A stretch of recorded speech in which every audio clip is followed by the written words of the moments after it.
Erev Shabbat Shalom Rabotai. We are continuing with our Mishna Yomi Masechet Ketubot. We're up to Perek Gimel Mishnah Dalet. Today's Mishnah should be Leilu Nishmat Neria ben Svetlana Ranbayev, Eliyahu ben Burcha Israelov and Chana bad Miriam Minuchatam Began Eden Amen. And Navdi ben Chaim Lechaim v'Derefua Shelemav Daniel Shalom ben Rosa Betor Shach Chole Israel. One who violates or seduces a virgin Nara must pay not only the fine of 50 shkalim, but also regular monetary damages. The Mishnah teaches that there is a difference in this respect between a seducer and a violator.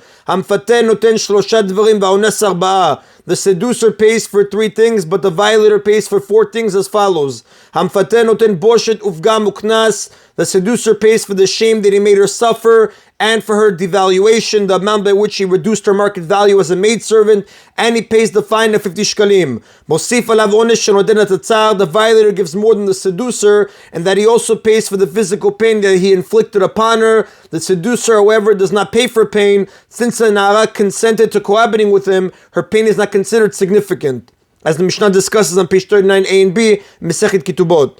The Mishnah lists 3 differences between the laws of a violator and a seducer. Ma ben ones lamfateh. What are the differences between a violator and a seducer? The violator pays for pain, but the seducer does not pay for pain, like we explained above.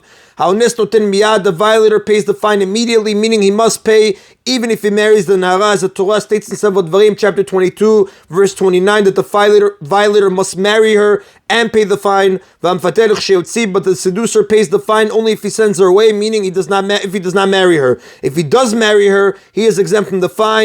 Regarding the seducer, the Torah states in Sefer Shemot, chapter 22, verse 14 and 15, that either he marries her or he pays the fine. The violator drinks from his pot, meaning he must marry the Nara even if she is repulsive. The Rav explains the expression drinks from his pot means that if a person selects a disgusting pot from which to drink, he has no choice but to drink from it. The next Mishnah will explain this line. But the seducer may send her away if he wants to. He may choose whether to marry her or not. That is in a Mishnah Dalet. Again, we're up to Mishnah Hey, which will elaborate what does it mean when the Mishnah said the violator must drink from his pot, that he must marry the Nara even against his will. In which cases must he drink from his pot? He must marry her even if she is crippled, even if she is blind, and even if she is afflicted with sarad. He cannot refuse to marry her on the basis of any physical deficiencies. However,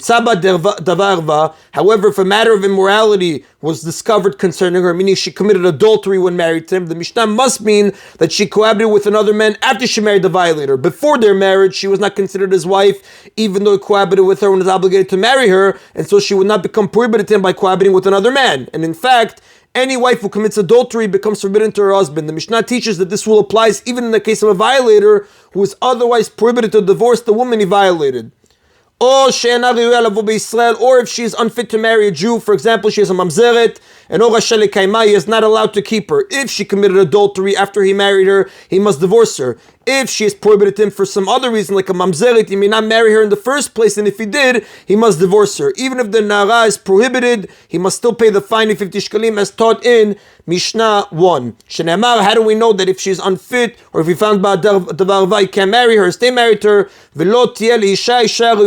Torah says in Sefer Dvarim, chapter 22, verse 29, and she shall be for him as a wife, which implies that she must be a woman who is halachically fit for him, which excludes a forbidden woman. And that is in Rabotai of today's Mishna Yomi. Everybody should have Erev Shabbat Shalom. Baruch Adonai Leolam. Amen v'amen.